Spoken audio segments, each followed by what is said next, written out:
the History Theater of St. Paul present a new immigrant tale, A Crack in the Sky, written by Ahmed Ismail Yusuf. When he stood in the front of his mother, trying to tell her about his decision that night, his decision to leave for America. It was a full house with about 500 people came for 10 a.m. in the morning. Story. Bob, thank you for fitting me in. I know you're a very busy man. Of course, Diane. What can I do for you? See how he has such nice manners? I'd like to discuss Ahmed Yusuf. He's a Somali student, yes? That is correct. Now, we agreed that if his grades did not improve, we would not be in a position to keep him on as a student at Trinity. I remember. Well, his grades are in, and they're not as good as we had hoped. He earned a B in statistics, but the rest are Ds. D's? The protocol is clear. Oh, ouch. I don't think it is clear. 2 D's. I met with him. Diane. He is struggling. He is up against the power of nature. Again, 2 D's. And we're blaming it on the power of The power of nature is real. I should know. His brother or cousin, I'm not sure which. After the play, I had a chance to talk to the playwright Ahmed Yusuf and the actor who plays his role, Muhammad Hajji Ahmed. It was first I asked the playwright Ahmed Yusuf, whose story is this anyway? A Somali story, an immigrant story, an American story, or just a human story? It's all of the above, all that you said. It is actually personal, it's an immigrant history, it's a Somali story, but also it's actually autobiographical or memoir to some extent. So it's about me. But I also have a co-writer who knows a lot about the theater, that who also of whom that we are collaborated. So there's a lot of ideas into it. I wish I could actually claim that I was just that smart. I actually wrote a fictional play and brought it to the theater, and the artistic director, Ram Peloso, just exactly said, we don't do fiction. Why don't you tell us about yourself? Read it to us. Just let's see what you have. I think there is a play there. And then I brought him a draft, and he said, okay, do you mind? Yes, there is a play here, but do you mind if we pair you up with someone with the experience of, who happen to have an experience with the theater? So I said, fine, but it should be African-American. So I got an African-American guy, and here we are. It's interesting that you insist on being African-American. Yes, to some extent. Well, because also since I came to the United States, I was being influenced by luminaries that happen to be most African-Americans, writers particularly, Maya Angelou, Richard Wright, James Baldwin, and activists like Malcolm X, like Angela Davis, and Yeah, when the first time you saw the play, what was it? What was your reaction? What was your feeling about it? Okay, so I will say that it is as though you have a child, and you thought that you raised him or her, and then you release them to the world. You really do not know what they're going to make out of themselves. So until they arrive on this stage, then this guy took over, because he played it so well that I thought that actually I was that good too. Well, you brought the play to life, and it really was fascinating that you watched on that play, and you were kind of bringing the inside of what he's going through, and it was very calm and very complicated character. And tell us, what did you have to do to practice for this character? That's a good question. When I first came to audition for this play, actually, I was in the country for about 2 years myself. And when I was doing another play called The Politics of Today, Siyasat Damanta, which was a Somali play done by all Somalis and everything. So we were in the middle of that, and when I received the email for this one, and I was supposed to be here on a Monday, but I overslept. I used to do, and you know, the anxiety of what if, me being an immigrant almost throughout my entire life, you know, immigrating from South Africa to America was a new start itself. So I hate to make it sound cliche, and I don't mean to take anything from him, but when I read the script, Very large. with all honesty, I was looking at myself. With all honesty, what I did was I took away all of my privileges.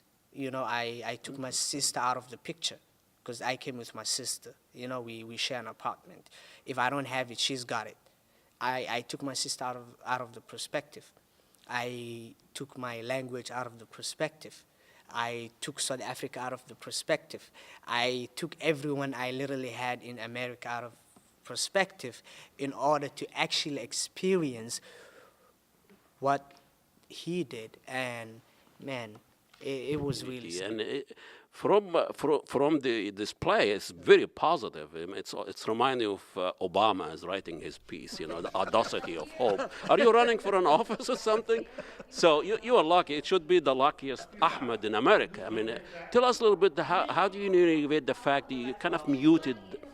What's happening since 9/11, Islamophobia, what's happening with Somali community here, especially during Trump, and all of this was a little bit muted, which I'm not saying it's a bad thing, but that's a decision you made. Right. I think that's maybe for another play, but what the Fox, to some extent also, was just that,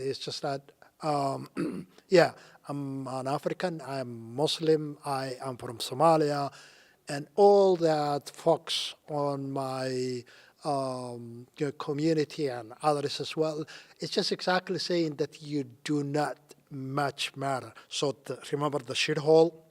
I am the shithole itself, but yet I don't see myself as that shit, whatever that the president actually called us. I'm just exactly saying, yes, I did not came with all the capability that he's talking about. I did not came with that color also. I am not from the Netherlands. But yet, I don't see myself as useless. I don't see myself as a leash, nor do I see my community, Africans and immigrants in general, Muslims in that matter. I don't see them as leashes or terrorists. So it was not exactly the plan, just exactly to paint myself in that positive light. But sometimes you don't really know where you're going to, even though it's biographical, you don't really know how the story is just going to end. You know how that sounds. But every defeat, every heartbreak, every pain, every loss contained its own seed, its own lesson on how to improve your performance next time. Don't let your hunger be your end. As improbable as it might sound, let it propel you forward. I will try. I know you will. Ma'al salama, my friend.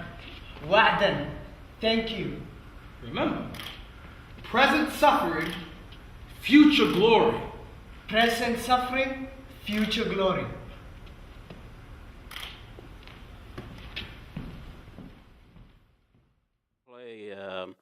You quoted Malcolm X, and you were kind of, you mentioned that affects your life and how he make you look at life in America. And also, you talked a lot about dreams, which is Martin Luther King. You brought those two figures together. Yes.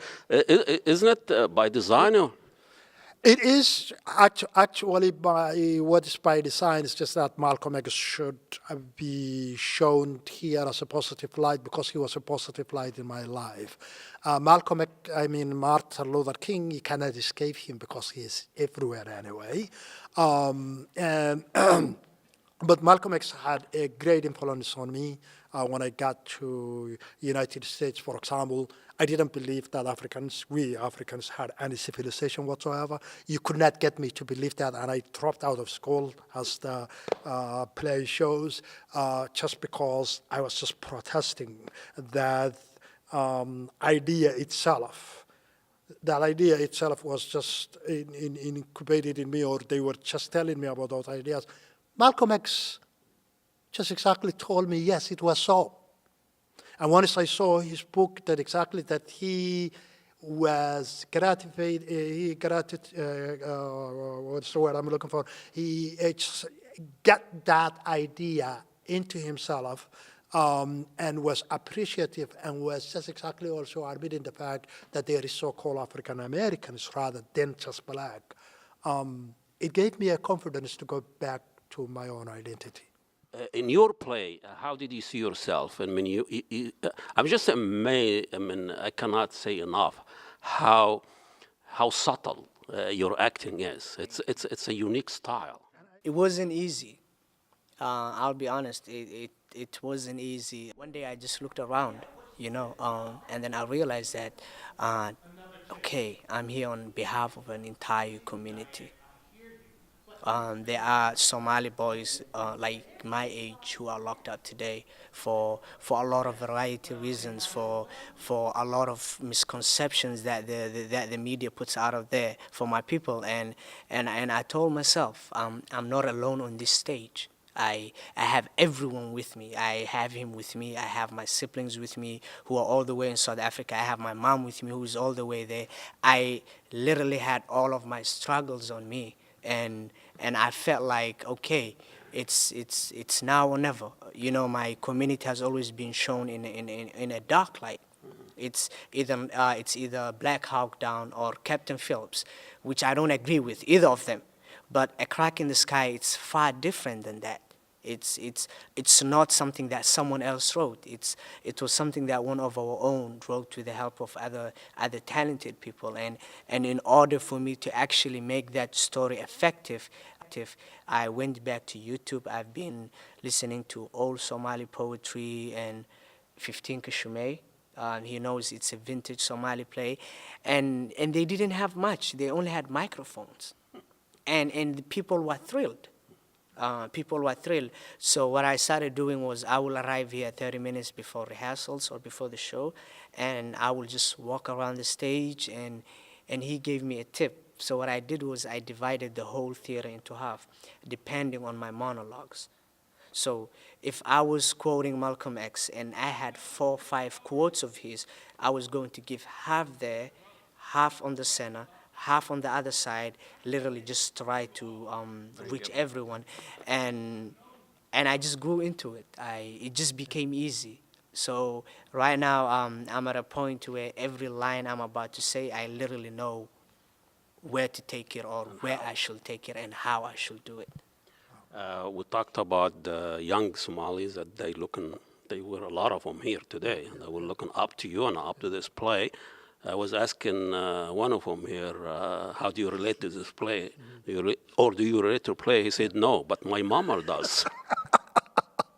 Yes. So yes, generational gaps. So yes, I mean, my child does not relate to what I'm just exactly talking about.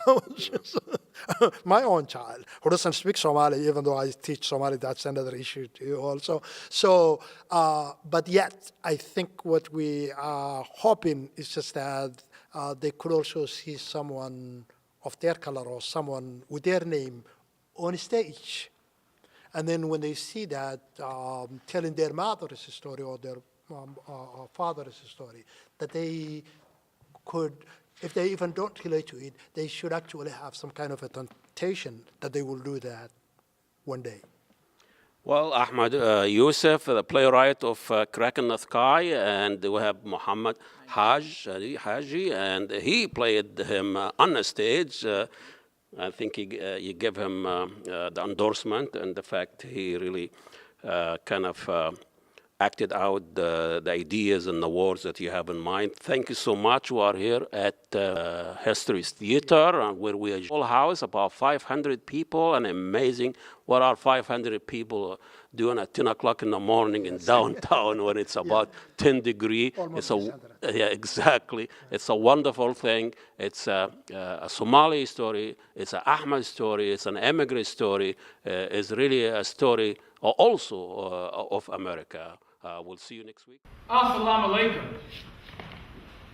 Teacher, I'm sorry I wasn't expecting company. I would have cleaned. Brother, there is no need for explanation. We are met as we are. That is the beauty of life. Yes, teacher.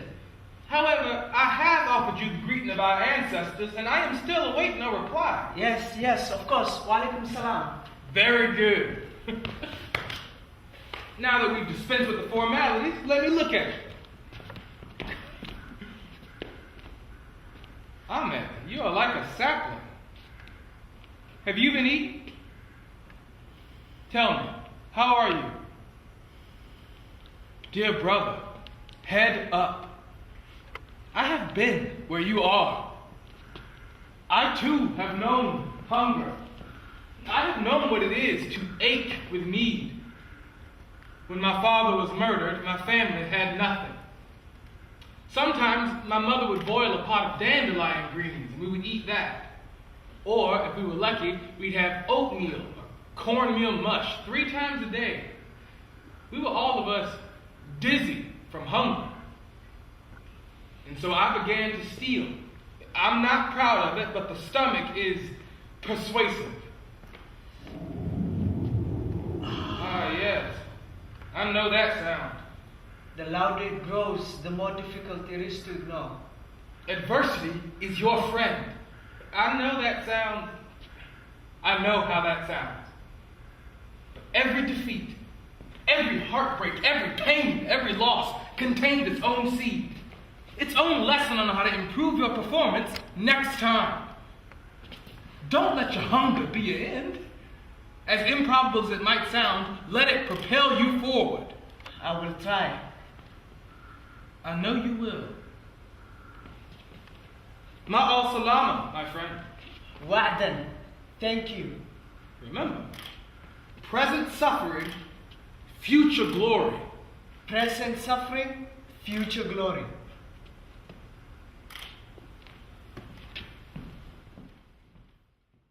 I'm from Faribault, Minnesota, and we do have a lot of immigrants in Faribault, and this story is a very good story about the struggles that they face, and I think it gives us all a much better understanding, more compassion, and compassion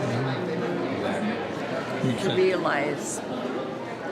I heard the author speak before, and so we were just really excited to see an embodiment of the story, of some of his stories on stage, and I think it's great for young people to see themselves reflected. Yeah, a lot of young people here today I see. Yeah, I think these are important narratives, you know, with the Somali population that we have in Minnesota, to make sure that we're telling these stories and look at the kids in the audience, to hear stories of, you know, either your parents or your parents' parents and what they're. I'm from Japan, so it is a different narrative that I lived through, but I can relate some of the parts that he's going through. So.